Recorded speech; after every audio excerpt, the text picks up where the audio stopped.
Alright, what's up guys? Welcome back to another Beach Boys album ranking video.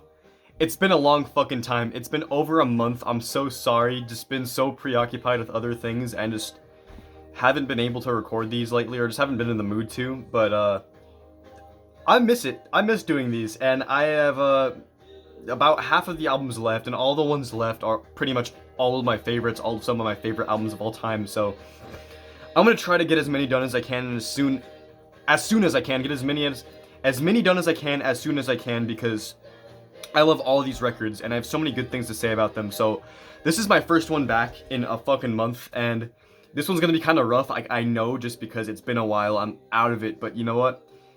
I'll have to get back to this series at some point, and I've missed it. So basically, yeah, we're back. So number 13 out of 30. So last time we checked on All Summer Long from 1964. Absolute classic. Oh, by the way, I don't know if you can tell, but different location in my room. Usually I do these in my trailer, but it's gone. It's getting fixed, so I'm in here for now. But it works better. You know, I like it. The music's turned up a little louder so you can hear it better. You guys can already see what the album is, but anyway, I'll get to that. I'm sorry, I'm discombobulated right now. But number 13 out of 30. So as I said, All Summer Long we checked on last review, which was number 14. Released in 1964, an all-time classic, you know, with I Get Around, you know, Hush-A-Bye, We'll Run Away, Windy, you know, all these amazing songs. And today we're jumping ahead 5 years in their history to an album that's completely different and represents a complete change in what they were doing at the time. So I guess without any further ado, the album number 13 out of 30, released on February 10th of 1969, 2020. Now this is one of the most divisive albums in the entire Beach Boys catalog. You know, a lot of people love it, a lot of people are indifferent to it, and a lot of people just have mixed opinions and feelings about it, and for good reason. This is a completely diverse, one-off, a transition album. That's what I kind of think of this album as. You know, you could look at it as its own standalone, you know, piece of work.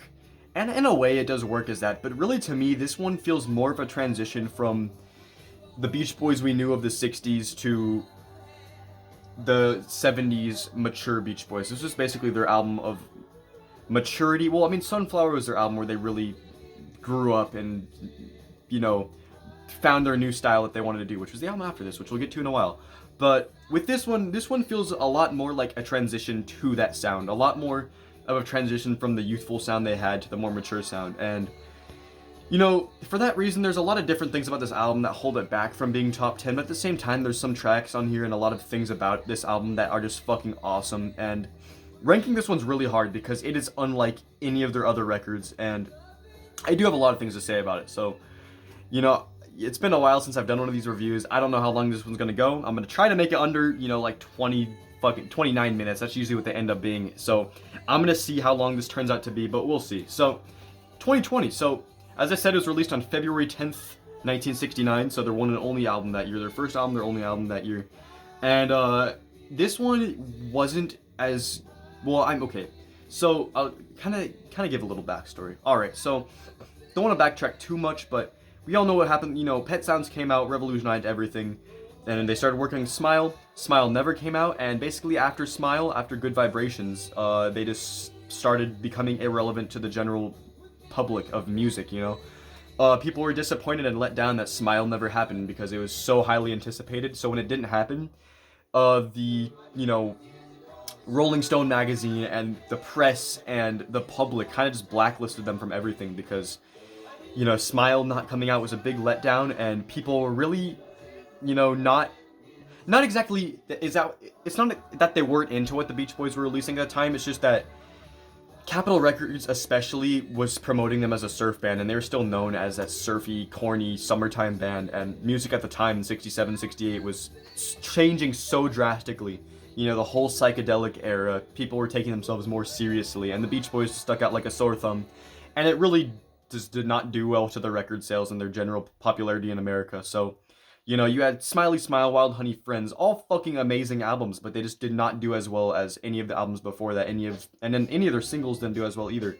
And even though they're putting out great music, it's just, it wasn't the same after, you know, Smile collapsed. So basically what they were trying to do with this one, they knew that they wanted to leave Capitol Records at this point. It was something that they had been wanting to do to, get out of their contract, do something else, just get out of the rut that they were in, really.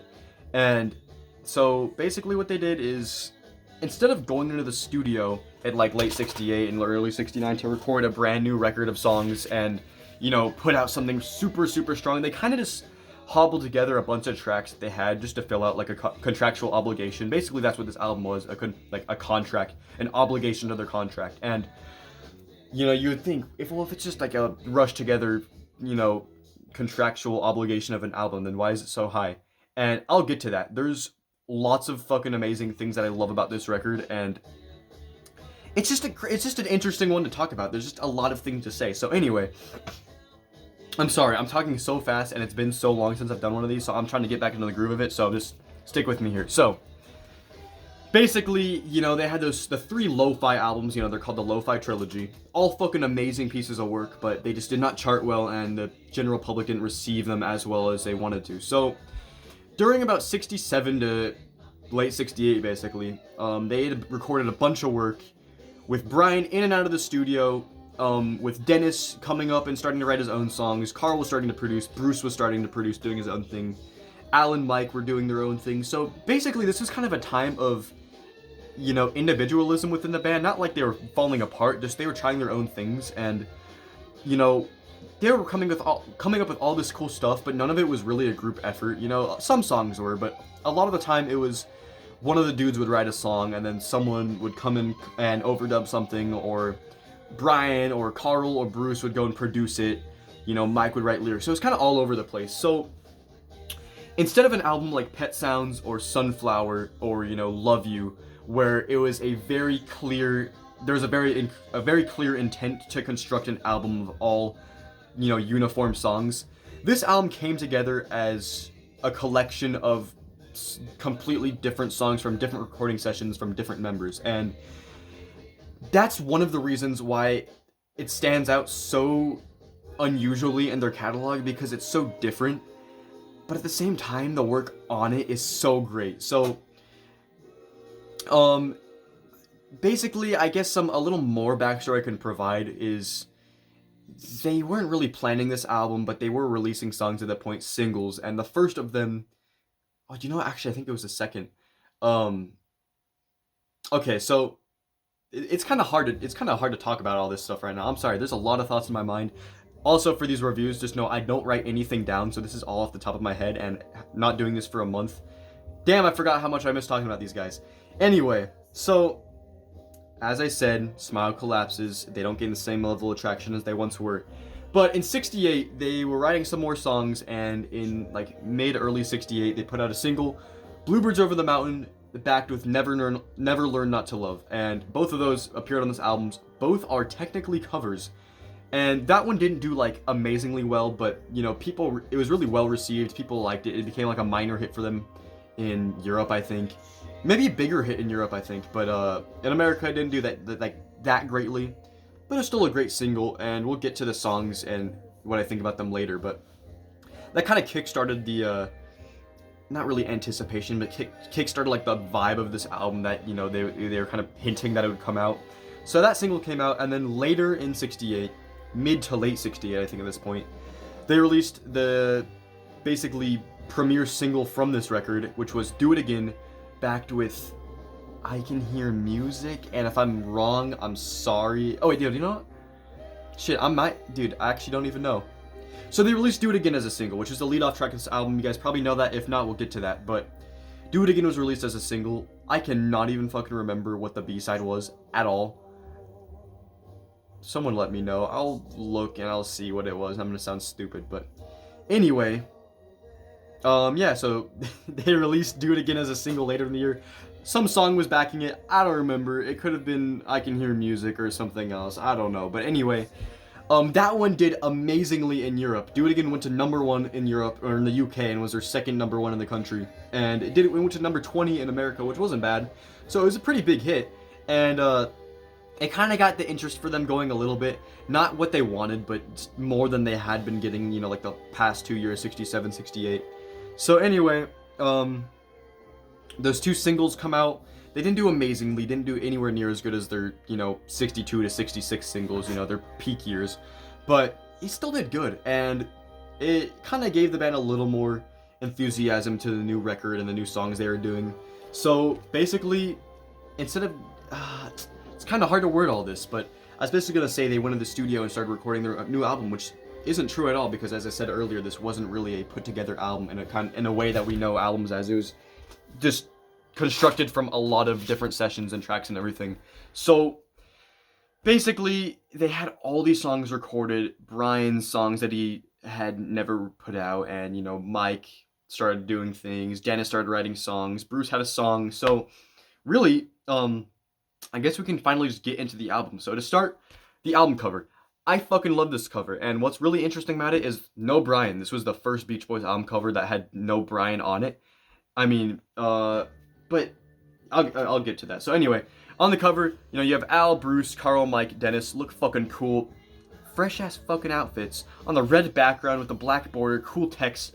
The reason this album is called 2020 is because is their 20th overall release, not their 20th studio album, but in terms of live albums, greatest hits, this was their 20th release under Capitol. So cool title, 2020, and then in the gatefold, well, here's the back, kind of like a reverse, cool picture, guys in the front, but 2020, you're like, oh, that sounds like 2020 Vision, and that's what it was based upon, because the middle, the gatefold, which I have the original, one of the 69 presses, is an eye exam, and as you can see, right there, I have a Brian Wilson tour poster that's based on it and with the same picture. So you're probably, for people now listening to this album just on streaming, you're probably like, where is Brian? Like, why is he not on the cover? And that's because he was the only face in the inner gatefold, and the 2020 title is like 2020 Vision with the eye exam. Sounds cool to me. I don't know. I think it was a cool idea. Kind of, gimmicky, but whatever. Cool album cover. It stands out. Darker colors, I like it. So basically, I guess we can just start off with the first song on the record, because that's really about all I can say. So the first song, Do It Again. So as I said, released as a single in 68 with some song as the B-side. I'm sorry, I don't fucking remember at this point. I feel bad, but I should know this. I guess I just don't. Maybe it was The Nearest Faraway Place. Man, I don't even know, which is another song. The Nearest Faraway Place is another song on this record. I'm so sorry. This review is so fucking scattershot so far, but it's fine.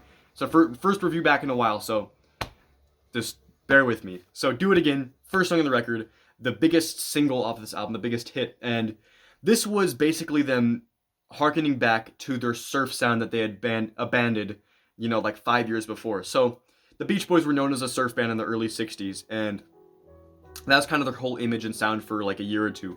And then, on All Summer Long, the last album we talked about in this series, All Summer Long, the last song on that record was a song called Don't Back Down, which was actually their last song they ever made about surfing until this song, until Do It Again. And Do It Again isn't explicitly about surfing, but it mentions it. And it was written by Brian and Mike, so it was the first time they had like truly collaborated on a song like that since like Good Vibrations in a few years. So it's been at like 2-3 years since they had actually really done that.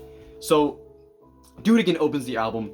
What a great fucking opening drum beat. Denny's drums are amazing, and I think it's Dennis playing the drums. It could be some other guy, I don't know, but the effect, kind of the delay on it, and like the delay-ish reverb, whatever sound they have on the drums, iconic as fuck. I love it. It's just such a cool sound to open off the album, and just the beat is just like just so great, just so upbeat and fun. And this song has never been like one of my favorite Beach Boys songs ever, but I can appreciate it, especially at the time it was released, because they'd just exited a period of just like artistic genius, and they were just trying to find themselves and figure out what they were doing with themselves, and that's what this album feels like. But specifically Do It Again kind of feels to me like they're kind of finding their footing again, kind of like, okay, this is what made us initially successful in the beginning of our career, and we're comfortable doing this kind of stuff. And while it doesn't really sound the same as any of their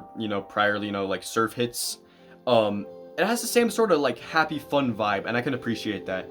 Mike's lead vocal is great, the chorus is great, I love the energy on it, and it's just a great opener. It's just a catchy, fun, great opener. And Mike and Bruce, they still tour around now. I just saw them in February. They open with the song. They open it with All the Time. They play the song all the time, and it's just become a staple of their set list. It's still not one of the most well-known Beach Boys songs, but I still think it's a great one. And while it's not one of my favorites, it definitely fits into this album. And one thing that's actually very interesting is that on this record, so the single version of Do It Again, released in '68, was just the normal song, whatever. But on this album, the fade out of Do It Again had Workshop, which was actually part of the Smile sessions from 2 years earlier. And it's very weird because this is the only version of the song where you have that weird Workshop outro. If you don't know what I'm talking about, just listen to what's it called, whatever the song is off of Smile, the I'll Be Around, and then the Workshop. It's kind of like a weird instrumental track. Basically, if you don't know what I'm talking about, just go listen to that off the Smile sessions. Just look up Workshop Beach Boys, listen to that, and then listen to this version of Do It Again off the 2020 album, and you're gonna be like, what the fuck? Like, why is that the fade out outro for the Do It Again on here? It's very weird. It's a very random decision. I don't even know why it was put there, and I don't even know any backstory behind it, so it's just kind of interesting. But you know what? It's a great fucking song. Interesting ending on the album version, but you know what? It works. It opens off the album great. Great song. So that's the opener. Do It Again. Yeah, and followed up by an absolutely fucking masterwork of a song, and may have been the B-side to Do It Again, but as I said, I don't even fucking remember. I completely forgot. That song, you guys all know it. I Can Hear Music. So this is a cover of the Ronettes song, or maybe it was the Crystals. I think it was the Ronettes. But anyway, written by Phil Spector. The guy's covered on here, and this was basically Carl's baby for this album. He produced it, he sang the lead, and he was kind of the person to get behind it and make the song work. So you guys all know this song, even if you know this version or if you know the original, you guys know it's a great song. But what I could say is that as good as the original is, and as much as I love it, Carl just fucking nails it so much, and the whole band, but Carl especially, just transforms the song into something that only the Beach Boys can do. And in my opinion, this version is the best by far. Nobody else touches it. And mainly that's just due to Carl's voice. This was really one of the first, he had God Only Knows, he had Girl Don't Tell Me, lots on Smiley Smile and Wild Honey, Darling, but his vocal abilities on I Can Hear Music are genuinely some of, if not his best he ever did.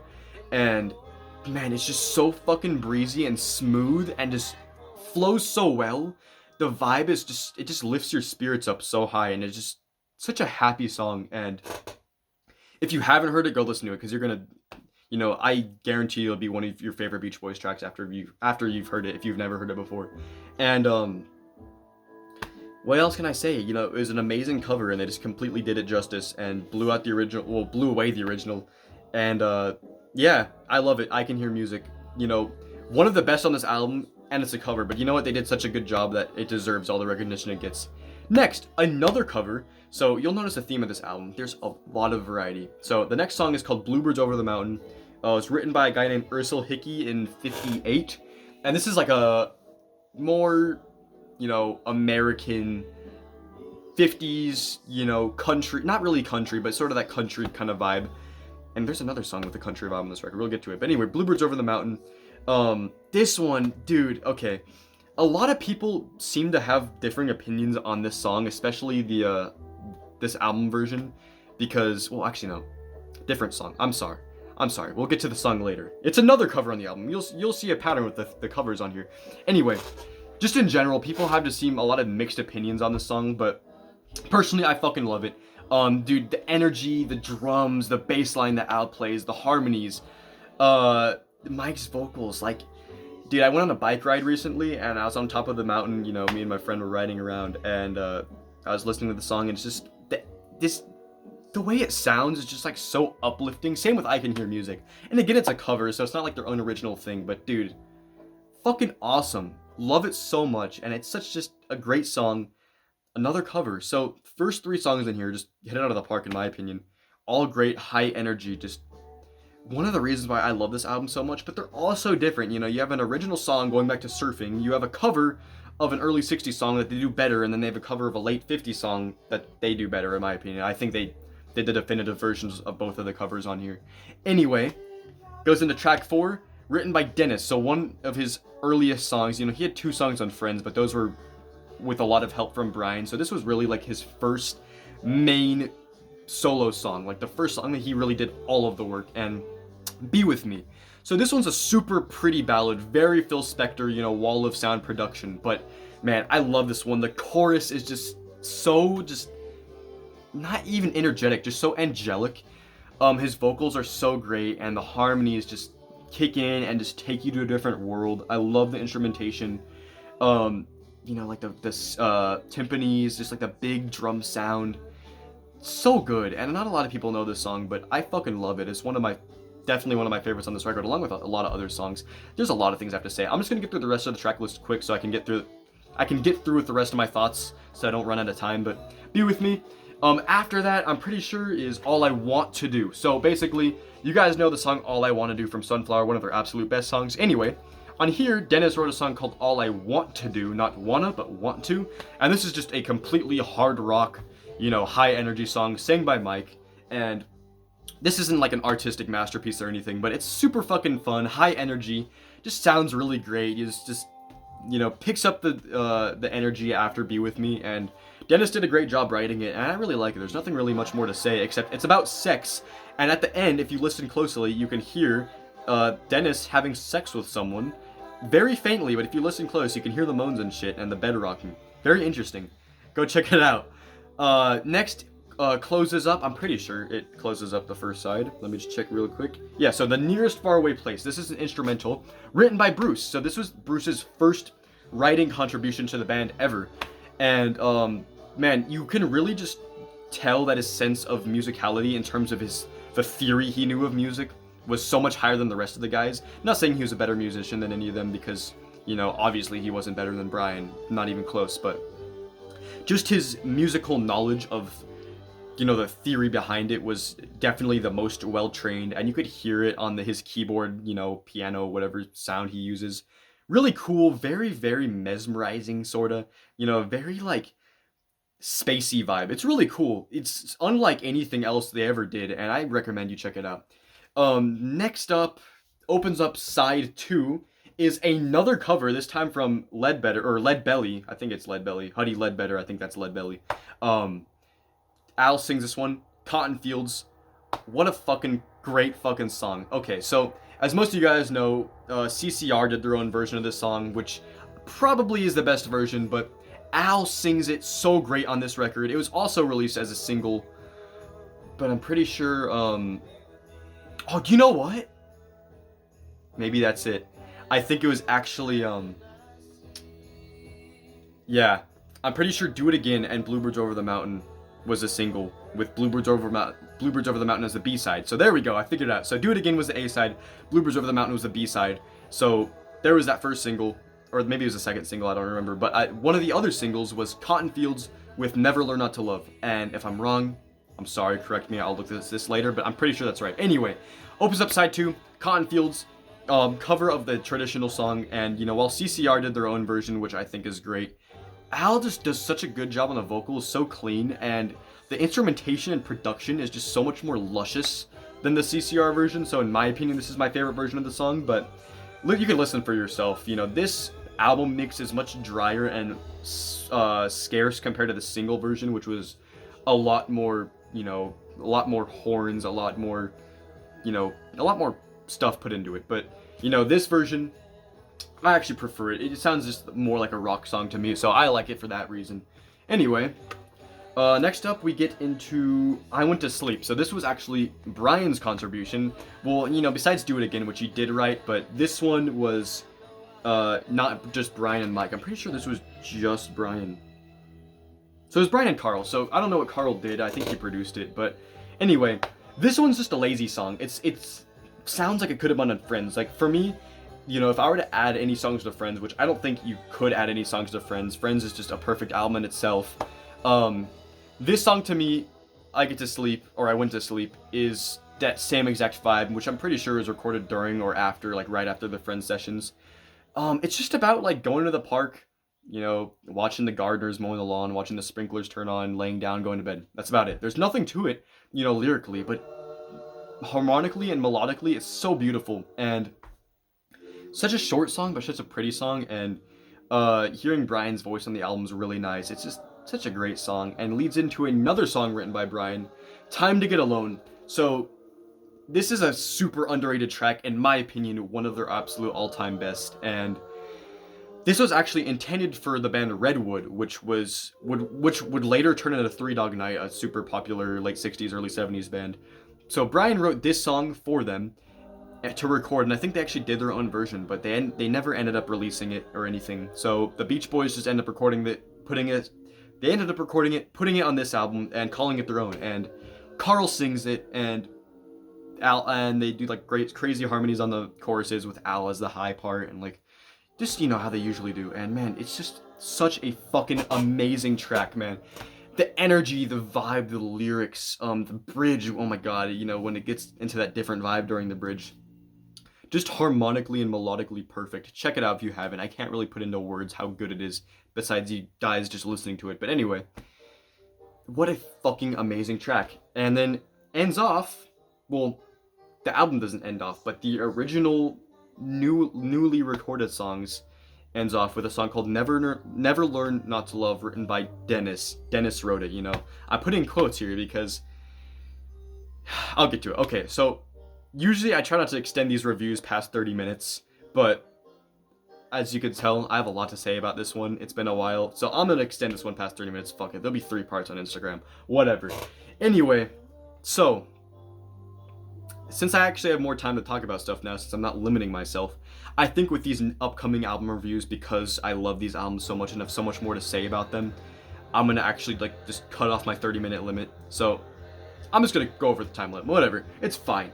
Anyway, so Never Learn Not to Love. So this was the B-side to Cotton Fields, I think, and basically this one was written by Dennis, but as you guys probably know, and if you don't, you're gonna be very surprised. So Charles Manson, the cult leader, the guy, the helter-skelter guy, the guy who wanted, a race war, basically before all of that shit happened and he went to prison for the rest of his life, he was an aspiring musician. And one day Dennis was driving down the road, saw a group of girls who, they would come to know as the Manson family, but he just saw a group of a whole bunch of girls just on the side of the road. And, knowing Dennis, of course he picked him up, took him back to his place. But they told him of a guy named Charles Manson. He was a musician, but he was like their leader of their whole, fucking cult.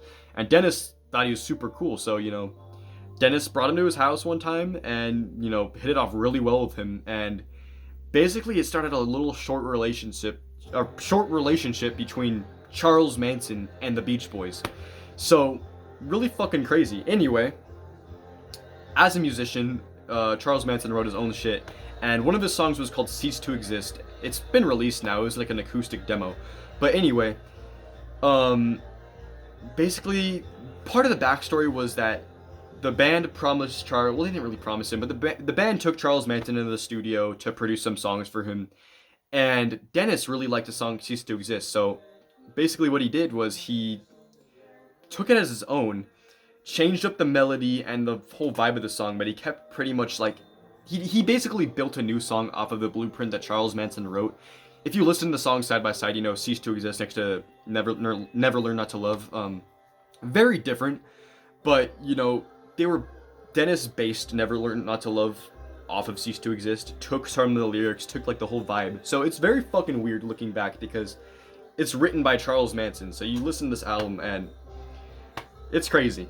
So anyway, Dennis takes this song and they release it. I think this was before any of the murders happened. So anyway, they record it as the Beach Boys. Dennis takes the writing credit and they release it as a single or as the B-side without Charles Manson's permission, and he gets pissed off at Dennis. He's like, why the fuck would you guys do that? You didn't even credit me. This is my song. And Charles Manson threatened Dennis with a bullet. He brought a bullet to his house and put it up to Dennis's face and said, if you do that shit again, I'm gonna kill your kids or whatever. Something like that. Something super messed up. And Dennis was like, fuck no, having none of that. So he beat the shit out of him and then they ended off the relationship. It was super fucking scary for the band at the time because it could have ended so much worse. One of them could have been killed easily. Anyway, months later, the murders happened. Like the two celebrities or whatever were killed, and yeah, all those people, the whole Manson family, Charles Manson went into prison, lived in infamy. Story that everybody knows, but yeah, so that was basically their connection with Charles Manson. So Never Learn Not to Love, which was the last new song for this album, which we'll get to the last two in a second, but it's a good song. It's really cool. It has a very eerie atmosphere. I like Dennis's voice. I like the, like just like Be With Me, it has like a very like I don't even know how to word it, angelic sort of harmony parts in it. Really cool. And leads into the last two tracks on the album, which very interesting placement. So as I said earlier, with Do It Again having the Smile Workshop tag at the end, which was a weird choice, um, the last two songs on here, on this record, are both from Smile. So Our Prayer, Cabin Essence, and who knows why they included them on here, but as you guys know, maybe you don't know, but if you didn't know, basically, when Smile was never finished, Our Prayer was like an a cappella hymn that Brian wrote, and there was just voice, like a minute of vocals. And Cabin Essence was a song written by Brian and Van Dyke Parks that was about like the introduction of the railroads in the 1800s Western America, and just so out there compared to everything else because it was from the Smile sessions. And anyway, they were recorded for Smile. These two tracks were actually finished compared to some of the other stuff on the record. But basically, these songs were mostly finished, which they ended up overdubbing, more harmonies for later. So they had these two finished Smile tracks that, because Smile never came out, they never released. So probably due to the fact that they didn't have enough songs left to fill out the rest of this record, or enough good songs, or enough finished songs, they just took these two Smile tracks and put them at the end. So you have Our Prayer, the fucking acapella praying song, leading into Cabin Essence, the crazy psychedelic uh, railroad Who Ran the Iron Horse song, one of my favorite Beach Boys songs. Um, I'm not gonna explain any. I'm not gonna give my opinion on them yet, because when I get to the Smile review, which will be, you guys can already predict where that'll be. But once I get to that review, I'll give my thoughts on those songs. But basically, two of the most amazing musical tracks ever constructed in history, placed at the end of this scattershot album, and it's great. I mean, these songs are fucking beautiful, amazing, but just hearing them at the end of this record is just so out of place. And now that I talked about all the songs, I went really fast, kind of went all over the place. I'm sorry about that, but I'm kind of do a little overview of all of them. So, oh wow, it's a lot. So, we have, I'm pretty sure it's 12 or 13 songs in here. I'm pretty sure it's 12 songs. So, from all of that you could instantly tell, what the fuck is this album? What were they going for, and why was it put together in the way that it was? And that's a question that I can't answer, and that's one of the reasons why this album just stands out so. It just stands out. Like, it's just one of those records in their catalog that's just so weird and different compared to a lot of their other ones, which you could say about a lot of their other records, because a lot of the records are weird. But to me, this record is, while it's great, it sounds like 10 different songs made by 10 different bands. And is it necessarily a bad thing? Kinda, but not really, because all the songs on here are great, but it is one of the most jarring albums you will ever listen to. There is no consistency in terms of themes or sounds or lyrical choices. It just jumps from place to place, and that's one of the reasons why it's not any higher, and there isn't any flow to it. It's just, you're like, oh my god, oh my god, oh my, you just jump around all over the place. And while that kind of holds it back, at the same time, it's part of the reason why it's pretty high. I mean, number 13 isn't top 10 or anything, but they have a lot of great fucking albums, so there's a reason why it's not like super high.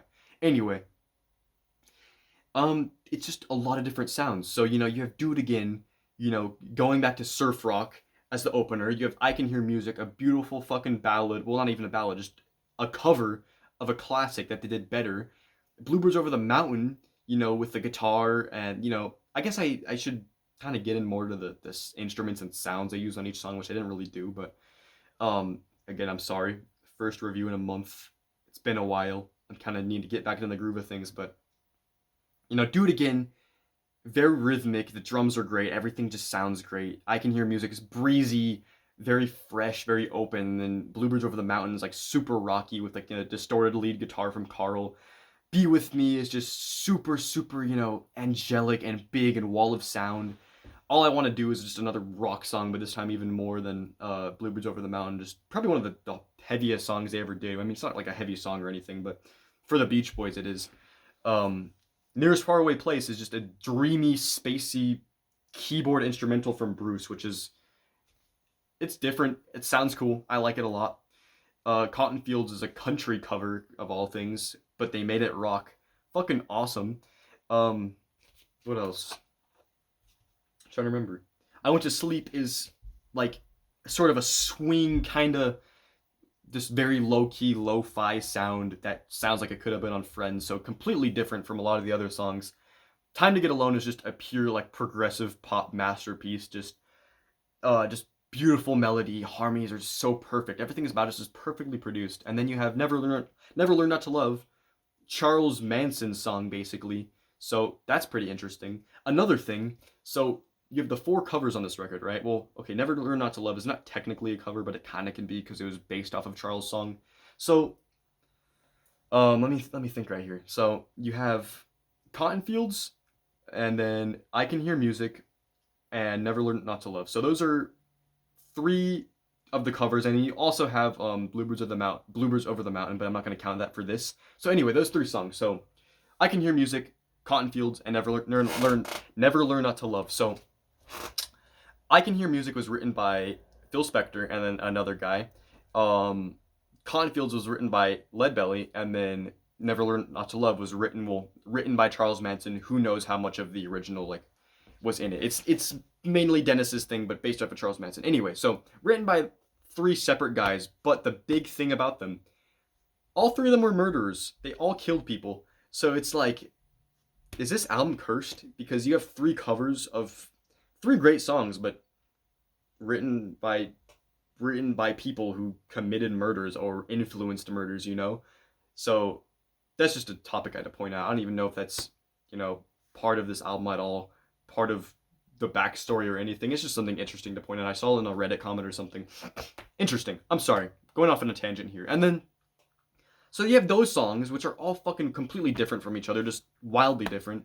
And then you have the two Smile songs at the end, and it's like, what the fuck? So, basically, I'm going to try to cap this off as well as I can. So, this album to me, it's 13 out of 30, so it doesn't make the top 10, and, this is actually higher than a lot of people would put it, but it's actually lower than a lot of other people would put it because, like I said, a lot of the material here is fucking amazing. There are some of the greatest Beach Boys songs ever on this record, but there are also some other songs that aren't, like, super standoutish, like, for example, like, All I Want to Do. It's a good fun song, but it's nothing crazy.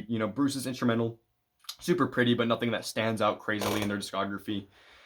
The covers are amazing covers, but that's all they are. They're covers, they're not original Beach Boys songs. And the number one thing that holds it back from being any higher on my ranking of Beach Boys albums than it is because it's so inconsistent and the flow, well, there is none. There is no flow. It doesn't exist. It's just such a scattershot record that was thrown together to fulfill a contract, because this was their last album on Capitol until 1989's Still Cruisin'. So, it had been, after this, it would be 20 years until they went back on Capitol for another record. So, this was it for them on Capitol, and part of the reason I don't think it charted that well in the US, which it charted better than Friends. Wild Honey and Smiley Smile did better than Friends. Friends did terribly. But this one did better than Friends, probably because it had more hits on it. Well, definitely had more hits on it. But, also didn't do that great in America either, because Capitol was forgetting them. The Beach Boys wanted to forget about Capitol. They just wanted a new start. And they would go on Warner Brother Records, release Sunflower, Surf's Up, bunch of other great albums. So that was their new start. And we'll get to that in a while. But basically what I have to say about this one. So, damn. So this review was the longest one I've done so far. I had so much shit to say. I'm sorry. It has been a month since I've done a review. Just kind of getting the feel for it again. I'm going to try to do one of these as often as I can, just so I can get back up to par with my other ones, with my latest reviews, like the last few ones I did. I was so in the groove of things that I kind of knew what I was doing. I don't know what the fuck I'm doing right now because it's been too long. But anyway, so, damn. That was a lot of talking. I'm sorry, but if you made it this far and have watched the whole video so far, thank you, because you good person. Thanks for watching my vids and whatever. But so 2020. So I'm just gonna give my consensus. So if I had to give this thing a ranking out of 10, I'd give it somewhere in the like mid to low nines. I can't really give you an exact number. Um, when I rank these albums, I'm not ranking it based on how objectively good they are, really. You know, that's kind of part of my thing, but for me, I'm kind of just doing it in my own personal opinion. So, is this album worse than something like um I'm trying to think about an album I put lower than this. You know, Carl and the Passions. Is this album worse than something like Carl and the Passions? Maybe objectively because it doesn't flow as well as an album. I mean, neither does that album. So maybe that's a bad comparison, but you know, compared to some of the other records that I'm putting higher than this one, some people disagree that they're better than this one. Some people would be like, "Oh my god, 2020 is so much better than an album that I end up putting higher than it." But you know, maybe this one, you know, is better than some of the records that I put it under, or maybe it is worse than some of the records I put it over. But for me, this is just my own personal opinion. This is just where it fits into their discography for me, and there's just a lot of different sounds on here. So basically what I could say about this one is that if you like variety, if you want to hear a bunch of different new sounds from the Beach Boys that you haven't heard, check this album out because you're just you know, it's not concise, it's not consistent, it doesn't flow, but it's entertaining, it holds up, the songs sound great, and it's just a fun listen because there's so many different things going on. So yeah, I would have to give it like a 9.3 or something out of 10, like something like that, like a mid low 9. And basically that's mainly what I have to say about it. If I'm missing anything, I'm sorry. I guess what I could say is that the harmonies on this record sound absolutely great. The tracks sound great. Really good sound. It's not as like clearly produced as something like Friends or you know Sunflower. A little more muddy, especially like the songs that were singles that they put onto the album. Especially the Smile songs too. If you listen to Cabin Essence and Our Prayer from the Smile sessions, way clearer, way cleaner sounding. But it's not a huge deal because you know, when you're listening to the album, it doesn't make a big deal. So that's basically all I have to say about this one. So 2020, their 15th studio album, but their 20th overall release up until that point, released on February 10th, 1969, and basically marked the end. Well, it was the end of the 60s Beach Boys. After this, they went into their maturity phase, you know, when they went on to Warner Brothers Records, put out Sunflower, and that's kind of when they had their whole, you know, their second artistic explosion of their career. I think they really had 3 of those, and we'll get to the rest of them. But basically, that's about it. So let me know what you guys think about this one in the comments. It's a very interesting album, very divisive, very interesting. Just a lot of things to talk about. I'm sorry this review went for fucking 43 minutes. I did not think it was gonna go this long, but for my first review in a month, I think I got all my thoughts I had to say about this one. I would try to make it shorter, but you know what? It already happened, and I'm gonna try to make the other reviews after this shorter because, you know, it's been a while. So that's about it. So thank you guys for watching this review. Let me know what you think about 2020 in the comments, and I will see you guys in the next review. Peace out.